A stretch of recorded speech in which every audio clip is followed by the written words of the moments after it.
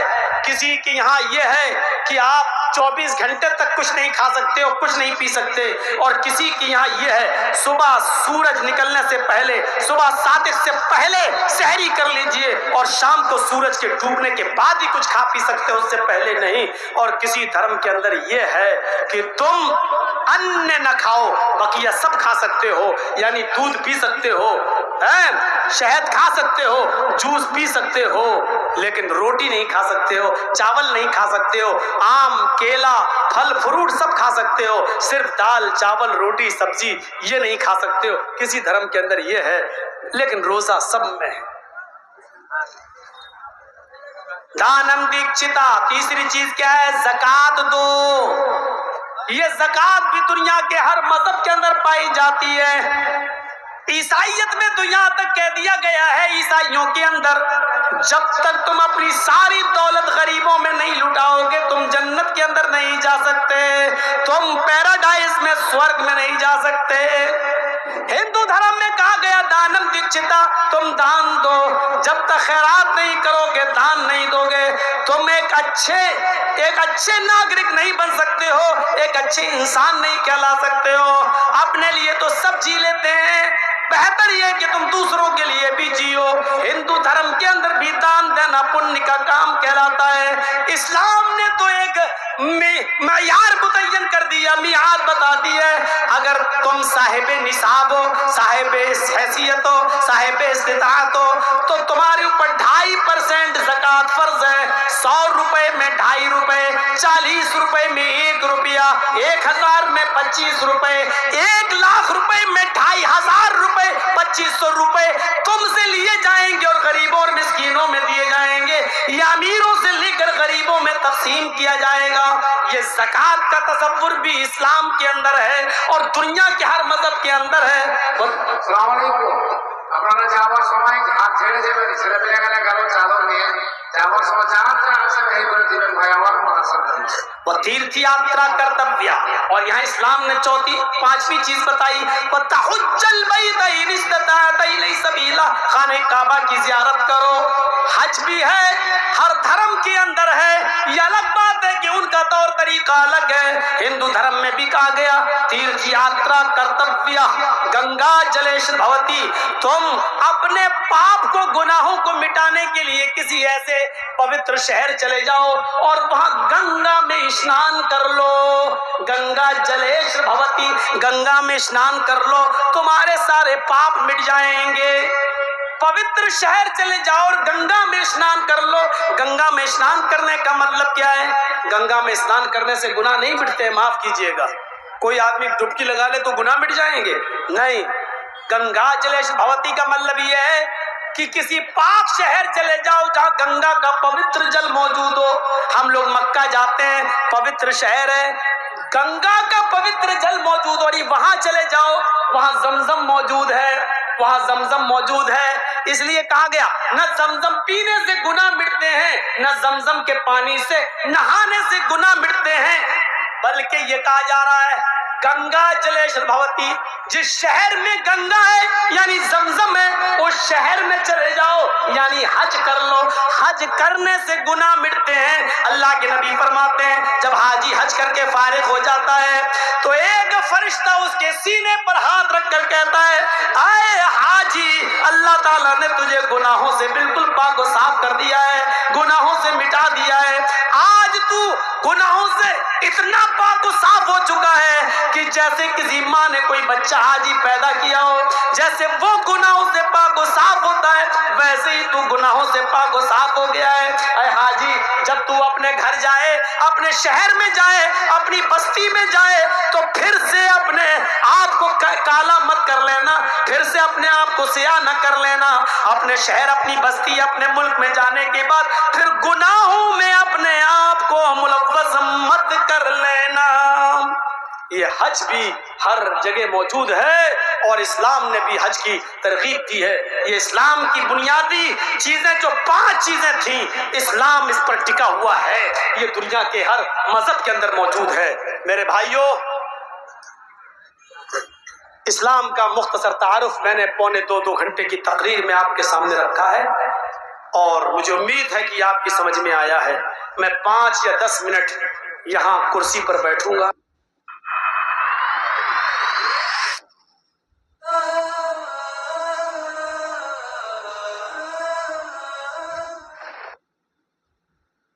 إن الحمد لله نحمده ونستعينه ونستغفره ونؤمن به ونتوكل عليه ونعوذ بالله من شرور أنفسنا ومن سيئات أعمالنا من يهده الله فلا مضل له ومن يضلل فلا هادي له وأشهد أن لا إله إلا الله وحده لا شريك له وأشهد أن محمدا عبده ورسوله أما بعد فإن خير الحديث كتاب الله وخير الهدي هدي محمد صلى الله عليه وسلم وشر الأمور محدثاتها وكل محدثة بدعة وكل بدعة ضلالة وفي رواية وكل ضلالة في النار. فأعوذ بالله من الشيطان الرجيم. بسم الله الرحمن الرحيم. أفلا يتدبرون القرآن ولو كان من عند غير الله لوجدوا فيه اختلافا كثيرا وإذا جاءهم أمر من الأمن أو الخوف أذاعوا به ولو ردوه إلى الرسول وإلى أولي الأمر منهم لعلمه الذين يستنبطونه منهم ولولا فضل الله عليكم ورحمته لاتبعتم الشيطان إلا قليلا. اللهم أرنا الحق حقا وارزقنا اتباعه وأرنا الباطل باطلا وارزقنا اجتنابه. اللهم علمنا ما ينفعنا وانفعنا بما علمتنا وارزقنا علما. رب اشرح لي صدري ويسر لي أمري واحلل عقدة من لساني يفقه قولی. اس اللہ کے نام سے ابتدا جس کے ناموں کی کوئی انتہا ہی نہیں. وَلَوْ أَنَّ مَا فِي الْأَرْضِ مِنْ شَجَرَةٍ أَقْلَامٌ وَالْبَحْرُ يَمُدُّهُ مِنْ بَعْدِهِ سَبْعَةُ أَبْحُرٍ مَا نَفِدَتْ كَلِمَاتُ اللَّهِ. اس ذات اقدس پر کروڑوں درود و سلام ہو جو تمام جہانوں کے لیے رحمت للعالمین بن کے آئے تھے. اللہم صلی علی محمد وعلی آل محمد کما صلیت علی ابراہیم وعلی آل ابراہیم انک حمید مجید وبارک علی محمد وعلی آل محمد کما بارکت علی ابراہیم وعلی آل ابراہیم انک حمید مجید. برادران اسلام، واجب الاحترام بزرگوں، دوستوں، عزیز ساتھیوں، اللہ تبارک و تعالی نے اس اسلام جیسی نعمت کو ہمیں عطا کیا تو جناب محمد الرسول اللہ صلی اللہ علیہ وسلم پر اس کی شریعت کو نازل کیا. پہلے دن سے جس حیثیت سے اسلام کی بڑھوتری نشر و اشاعت ہوئی وہ اگر تاریخ اس حیثیت سے دیکھتی ہے کہ بالکل ایک ضعیف بچہ حضرت علی اور ایک صنف نازک کی ایک عورت خدیجۃ الکبریٰ اور ایک ابو بکر صدیق اور اسی طرح غلاموں میں ایک زید بن حارثہ، ان 4 لوگوں سے مکے کے اس وادی کے اندر جب جناب محمد الرسول اللہ صلی اللہ علیہ وسلم نے اعلان کیا کہ میں پیغمبر ہوں، میں اللہ کا نبی ہوں اور میرے اوپر اللہ تبارک و تعالی کی وحی اترتی ہے، قرآن اترتا ہے، تم اس کو مانو اور آخرت کی تیاری کرو، ایک دن مرنا ہے، پھر اس کے بعد تمہارا حساب ہونا ہے. انکم لتموتون کما تنامون وتبعثون کما تستيقظون وتحاسبون بما تعملون ثم انہا لجنت ابدا او لنار ابدا.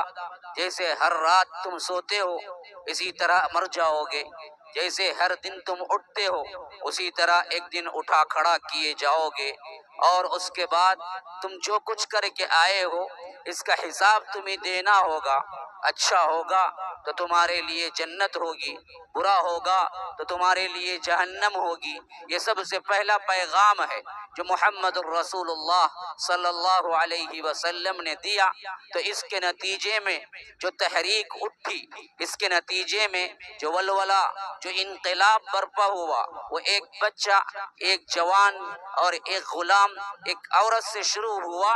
تو کوئی نہیں کہہ سکتا تھا کہ 1400 سال بعد کروڑا کروڑ اس کے نام لیوا ہوں گے، اور جگہ جگہ، خیمہ خیمہ، گھر گھر، بستی بستی اس اسلام کی پہنچ ہوگی، اور اللہ تبارک و تعالی اس اسلام کو غلبہ عطا کرے گا۔ تو اس حیثیت سے مکی زندگی ہمیں ایسے ہی نظر آتی ہے جس کے اندر ہمیشہ تاریخ دان متحیر ہو کے رہ جاتا ہے، حیران پریشان ہو کے رہ جاتا ہے کہ 100، 200، 300، 500 کی تعداد میں آخر یہ کیا ریولیوشن برپا کر لیں گے، کیا انقلاب برپا کر لیں گے۔ لیکن وہی تاریخ دان جب مدنی زندگی پہ گزرتا ہے تو دیکھتا ہے کہ 313 کے مقابلے میں پہلے ہی جنگ میں 1000 پر دگنا 313 کہاں، 1000 کہاں۔ تو پہلے ہی جنگ میں جو معرکۃ الکبریٰ البدر کہلات، پہلے ہی جنگ میں 313 کے مقابلے میں 1000 فتح پائے تھے، اور دوسرے جنگ میں بھی یہی حال ہوا۔ تیسرے میں تو واضح طور پر یہ نشانی مل گئی، یہ غالب ہو کر رہنا ہے۔ غزوہ خندق ادھر 3000 ہیں، ادھر 10,000 ہیں، ساز و سامان سے لیس ہیں، اور میدان بہت وسیع ہے، اور ہر طرف کی بیرونی سپورٹ اندر موجود ہے، لیکن یہاں پر فخر و فاقہ ہے۔ اللہ کے رسول صلی اللہ علیہ وسلم بھی 2 پتھر باندھے ہوئے ہیں، اس واسطے کہ بھوک سے نڈھال ہے، پیٹ اور پیٹھ دونوں ایک ہو چکے ہیں، کھڑا ہونے کی سخت طاقت نہیں ہے، اس واسطے پتھر باندھ کے اللہ کے رسول صلی اللہ علیہ وسلم خندق کھود کھود کے لا رہے ہیں، اور ادھر صحابہ بھی اپنے پیٹ پہ پتھر باندھے ہوئے ہیں۔ جب مجبور ہو جاتے ہیں، بھوک سے بے حال ہو جاتے ہیں، تو صحابی رسول اللہ کے رسول صلی اللہ علیہ وسلم سے آ کے کہتے ہیں کہ بھوک سے فاقہ ہے، دعا کیجئے، یا کوئی اور چیز کیا ہے ہمارے لیے کھانے کی تیاری کیجئے۔ تو اللہ کے رسول اپنا دامن اٹھا کے کہتے ہیں کہ تم ایک پتھر بندھے ہوئے ہو، میں 2 پتھر بندھا ہوا ہوں۔ 5 ہجری غزوہ احزاب، ایسی قسم پرسی کی حالت، نہ اس جیسا کوئی اور لشکر رہا ہوگا، نہ اتنی تکلیفیں اٹھایا ہوگا، لیکن نتیجہ کیا؟ نتیجہ بالکل برعکس۔ 10,000 کا لشکر، یہ 3,000 کے فاقہ زدہ لوگ، لیکن نتیجہ کیا؟ فتح پہ فتح، دشمن منہ پھیر کے بھاگ گیا۔ 15 دن کی محاصرے کے بعد اس حد تک تتر بتر ہوا، اس حد تک دہشت طاری ہوئی کہ بڑا بڑا کوئی سردار بھی ان کا کیا ہے وہاں ٹھہر نہ سکا، اور آسمانوں سے ایسی مدد آئی، ایسی زوردار آندھی چلی کہ کوئی اپنے خیمے کو تک وہاں پر قائم نہ رہ سکا، اور سب کے سب کیا ہے ختم ہو کے رہ گئے۔ اللہ کے رسول صلی اللہ علیہ وسلم نے فرمایا اس جنگ کے بعد قریش کو کبھی ہمت نہیں ہوگی ہم پر حملہ کرنے کی، یہ آخری حملہ ہے جس پر انہوں نے کیا ہے پیش قدمی کی ہے، اس کے بعد اگر ہوگا تو وہ میں جاؤں گا۔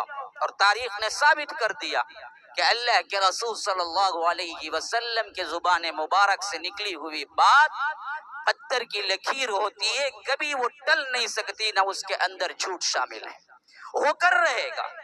تو اللہ کے رسول صلی اللہ علیہ وسلم اسی زمانے کی بات ہے، بڑا اہم ہے میرے ٹاپک اور میرے مضمون سے واقعہ، تاکہ آپ لوگ یہ نہ سمجھیں کہ میں اپنا مضمون بھول گیا ہوں، میں اپنے مضمون کی طرف آ رہا ہوں۔ غزوہ ہند کے سلسلے میں بعض باتیں آپ کو بتانی ہے جو بہت اہم ہیں، اور ان باتوں کی تردید کرنی ہے جو مشہور ہو گئی ہے، لیکن اس سے پہلے ان واقعات کو آپ ذہن میں رکھیں تاکہ مضمون مکمل طور پر سمجھ آئے۔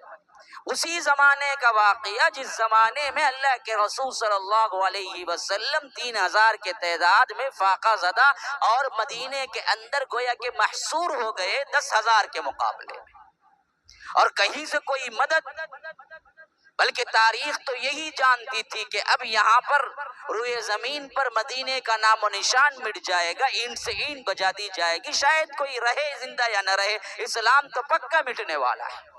ایسے وقت میں اللہ کے رسول صلی اللہ علیہ وسلم نے جو خندق کھودنے کا آرڈر دیا، حکم دیا، وہاں پر ایک چٹان آ گئی۔ صحابہ توڑنے کی کوشش کر رہے ہیں لیکن چٹان کیا ٹس سے مس نہیں، اتنی مضبوط ترین کھلاڑا ٹوٹ جاتا ہے لیکن چٹان ٹوٹنے کا نام نہیں لیتی۔ یہاں تک کہ اللہ کے رسول صلی اللہ علیہ وسلم کو اطلاع دی گئی، اللہ کے رسول صلی اللہ علیہ وسلم خود ہتھوڑا اٹھا کے آئے۔ نبی رحمت جناب محمد الرسول اللہ صلی اللہ علیہ وسلم صادق المصدوق، جو کہا وہ ہو کر رہے گا، وما ينطق عن الهوى ان هو الا وحی یوحى، وہ اپنے خواہش نفس سے کچھ نہیں بولتے، بولتے ہیں تو وحی الہی سے بولتے ہیں۔ تو جیسے ہی اللہ کے رسول صلی اللہ علیہ وسلم نے پہلا ہتھوڑا لگایا، چٹان ایک طرح ٹوٹ سی گئی، دراڑے سے پڑ گئی، اور اس میں سے گویا کہ کبھی کبھی آپ لوہا اور پتھر ملا کے دیکھیں چنگاری نکلتی ہے، لوہا اور پتھر کی نوک سے چنگاری نکلتی، تو ایسے ہی چنگاری سے وہ چٹان دو ٹکڑے ہوئی۔ تو اللہ کے رسول نے کہا کہ اس شعلے کے اندر مجھے سرخ محل دکھایا گیا، گویا کہ اطلاع دے دی گئی کہ شام اور دمشق اور ایران اور روم، اس کے جو محلات جو قیصر بنائے ہیں، بڑے بڑے محلات، اس کی چابیاں مجھے دے دی گئی ہیں۔ کہاں فخر و فاقے کا عالم، کہاں فخر و فاقے کا عالم، کہاں باہر 10,000 کا لشکر سراؤنڈنگ کیے ہوئے، کہاں 3,000 کا لشکر جن میں امیدیں کیا ہے کم ہوتی نظر آ رہی ہیں، کہاں یہ خوشخبری کہ مجھے پہلا تو کہا کہ سرخ، پھر اس کے بعد کہا کہ سفید، پھر اس کے بعد کہہ دیا کہ قیصر کی بھی، گویا کہ ایران کی بادشاہت مجھے مل گئی، روم کی بادشاہت مجھے مل گئی، اور اسی طرح کیا ہے عربوں کی بادشاہت مجھے مل گئی۔ کب کہہ رہے ہیں؟ جبکہ یہاں کوئی امکان ہی نہیں ہے خود 3,000 کے ڈیفنس کا، لیکن پیشن گوئی دیکھیے، سبھی کہہ دیا کہ اللہ تبارک و تعالی نے مجھے روم، ایران اور عرب کی تمام محلات کی چابیاں مجھے دے دی، میں نہیں تو تم پہنچو گے، اور وہاں پر کیا ہے تمہارے قدم اور تمہارے ذریعے سے اسلام پہنچے گا۔ اللہ کے رسول صلی اللہ علیہ وسلم کی وفات کے 10 سال نہیں ہوئے، روم، ایران اور قیصر کے تمام تر جتنے حکومتیں تھی وہ سب کے سب مسلمانوں کے انڈر میں آ چکی تھی۔ اس کا نام ہے پیشن گوئی، یعنی اس بات کی اطلاع دے دینا جو آنے والے وقت میں ہو رہی ہو، اور اس کا بڑا باب ہے، ایک الگ ہی کیا ہے حدیث کی کتابوں میں اس کے لیے الگ سے کتابیں لکھی گئی اللہ کے رسول صلی اللہ علیہ وسلم کی پیشن گوئیوں کے طور پر، اور آج تک رسول صلی اللہ علیہ وسلم نے جو کہہ دیا اس کے خلاف نہ ہوا، اور جو بتا دیا وہ ہو کر رہا، یا بعض ابھی ہونے والے ہیں، لیکن اس میں کوئی شک نہیں کہ ہو کر رہنا ہے۔ اس باب کے اندر پیشن گوئیوں کے اندر بہت سی پیشن گوئیاں اللہ کے رسول صلی اللہ علیہ وسلم نے مختلف مقامات پر کی۔ اس کا 2 اسباب مفسرین اور محدثین بتاتے ہیں۔ ایک تو یہ سبب کہ مسلمان اس وقت جو کمزور ہو رہے تھے،